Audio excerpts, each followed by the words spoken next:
પહેલા એક એક્ટિવા પાસે ઊભા રહીને દારૂ સાથે વિડીયો બનાવી એક માણસે વાયરલ કર્યો હતો। આ વિડીયો વાયરલ કરનાર જે વ્યક્તિ છે તેને ખાસ કહી શકાય પશ્ચિમ કચ્છ લોકલ ક્રાઇમ બ્રાન્ચે પકડી તેની સામે કાયદેસરની કાર્યવાહી હાથ ધરી છે। લોકલ ક્રાઇમ બ્રાન્ચ દ્વારા પશ્ચિમ કચ્છ ભુજના પોલીસ ઇન્સ્પેક્ટર SN ચુડાસમાએ લોકલ ક્રાઇમ બ્રાન્ચની એક ટીમ બનાવી માંડવી બીચ ઉપર સોશિયલ મીડિયામાં આ વિડીયો વાયરલ થયો છે। જે વિડીયોમાં એક આરોપી બોલી રહ્યો છે કે આવી જાઓ ભાઈ માંડવી બીચે આવો અને દારૂ ના પીવો તો તમે શું કર્યું, આવી જાઓ દારૂ લઈ લો, દારૂ લઈ લો। આ વિડીયો બનાવીને વાયરલ કરાયો હતો। LCB સ્ટાફની ટીમ દ્વારા આ વિડીયો વાયરલ કરનાર આરોપી મોહનીશ મહેન્દ્ર ઉદાસીને પકડી પૂછપરછ કરતા આરોપીએ જણાવ્યું કે આ વિડીયો હું અને મારા મિત્રો માંડવી બીચ ઉપર દારૂ પીવા ગયા ત્યારે મારા મિત્ર કમલસિંહ અજીતસિંહ જાડેજાએ બનાવ્યો। આ વિડીયો 2 મહિના જૂનો હોવાની કબૂલાત તેની કરી। આરોપી કોની પાસેથી આ દારૂ લઈને આવ્યો હતો તે અંગે તપાસ કરવામાં આવશે। આરોપી મોહનીશ મહેન્દ્ર ઉદાસીને ખાસ લોકલ ક્રાઇમ બ્રાન્ચ પોલીસે તેને ઝડપ્યો અને ત્યારે દારૂ પીધેલ હાલતમાં તે મળી આવ્યો હતો અને જેથી માંડવી પોલીસ સ્ટેશન ખાતે તેના વિરુદ્ધ પ્રોહિબિશન એક્ટ હેઠળ ખાસ ગુનો નોંધવામાં આવ્યો। આ ઉપરાંત વિડીયો બનાવનાર કમલસિંહ અજીતસિંહ જાડેજા પણ પ્રોહિબિશન એક્ટ હેઠળ ગુનો તેના ઉપર નોંધવામાં આવ્યો છે। હાલ વાત કરીએ, હાલમાં પ્રવાસીઓની સિઝન છે ને ત્યારે માંડવી બીચ ઉપર પોલીસની વિવિધ શાખાઓની ટીમ હાલ પેટ્રોલિંગ કરી રહી છે। તો નાગરિકો પણ કોઈ પણ સ્થળે દારૂ વેચાણ કે દારૂ સેવન કર્યું હોવાનું જણાય તો તાત્કાલિક ધોરણે પોલીસને જાણ કરે તેવી અપીલ કરાઈ છે।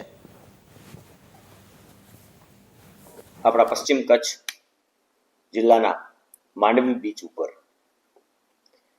જે વિડીયો વાયરલ થયો હતો એની અંદર આ કૃત્ય મોહનીશ ઉર્ફે મોન્ટુ મહેન્દ્રભાઈ ઉદાસી અને બીજા નંબરમાં કમલ જાડેજા આ 2 લોકો દ્વારા કરવામાં આવેલું કૃત્ય છે, જે બંને ઉપર પ્રોહિબિશનના કેસ પણ કરવામાં આવેલા છે।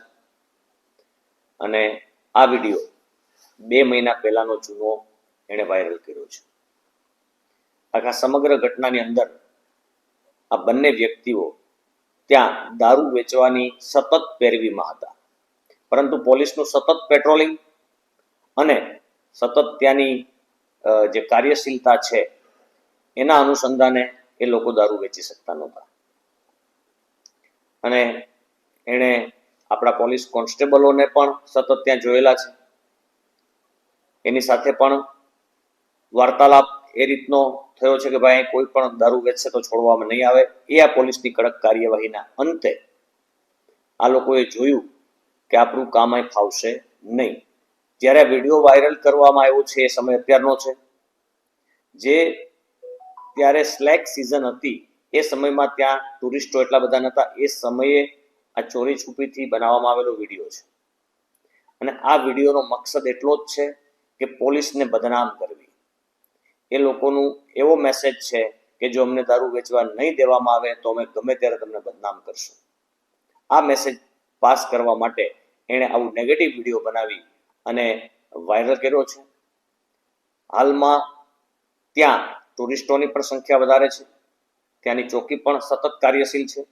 આપણા IGP સાહેબ અને આપણા SP બંને સાહેબો તમામ જે પર્યટન સ્થળો છે ત્યાં સતત પેટ્રોલિંગ, SRP, આપણા હોમગાર્ડ, આપણી GRD અને પોલીસ સતત તૈનાત છે।